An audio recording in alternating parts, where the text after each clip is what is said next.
Hari ini kita akan berusahalah untuk menjawab satu tuduhan ataupun dakwaan daripada golongan rakan-rakan kita yang Kristian lah.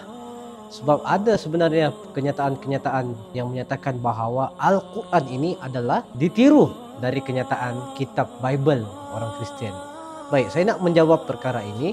Sebenarnya tidak pernah wujud walau satu ayat dalam Al-Quran yang menyamai ungkapan Bible ni apabila kita nak rujuk Bible versi bahasa Arab. Saya nak bawa kita untuk kita telitilah antara ungkapan dalam Al-Quran dan juga ungkapan dalam Bible versi bahasa Arab saat mengenai isu kejadian alam. Dalam Al-Quran, menerusi surah Yunus, ayat yang ketiga, mengandungi ayat yang berbunyi, Inna rabbakumullahu alladhi khalaqas samawati wal arda fi sittati ayyamin thumma stawa 'alal arsh yudabbiru yang membawa maksud sesungguhnya Tuhan kamu telah menciptakan langit dan bumi dalam masa 6 hari atau 6 masa. Kemudian dia bersemayam di atas arasy dan mengatur segala urusan.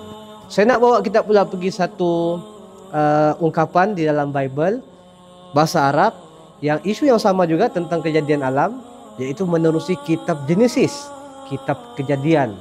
Saya nak bagi satu ayat saja untuk kita buat perbandingan. Dalam ayat itu menyatakan dalam bahasa Arab dia fastaroha fil yaumis sabi'. Kalau kita nak faham dalam bahasa Melayu, ketika Allah pada hari ke-7 telah menyelesaikan pekerjaan yang dibuatnya itu, maka berhentilah dia pada hari ke-7 dari segala pekerjaan yang dibuatnya. Itu versi bahasa Indonesia lah. Sebenarnya antara dua ungkapan ini jelas ungkapan Bible yang saya ungkapkan tadi menyatakan sifat berehat kepada Tuhan. Maha suci Allah daripada sifat yang sedemikian. Walau bagaimanapun, ada sebahagian penganut agama Kristian, mereka cuba untuk menjawab isu ini dengan mentafsirkan maksud berehat itu dengan berhenti. Maksudnya berehat, dia tafsirkan berhenti daripada menjadikan alam inilah. Baik.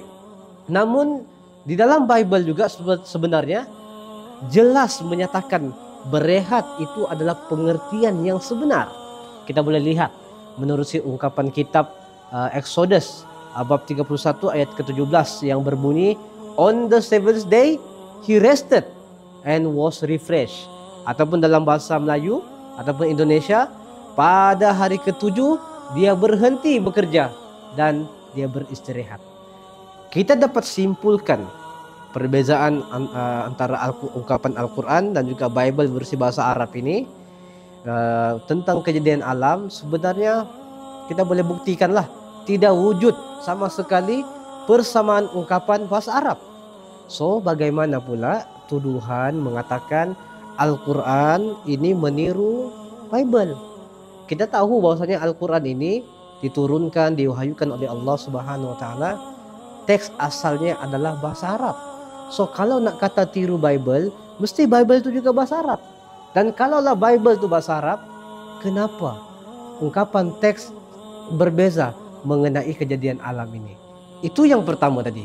Yang kedua saya nak sebutkan adalah wujud percanggahan dalam ungkapan Bible apabila Bible sendiri menyandarkan sifat berehat kepada Tuhan. Sebaliknya, di dalam Al-Quran kita menyatakan sifat Allah Subhanahu wa taala itu mengatur segala urusan setelah menjadikan alam ini.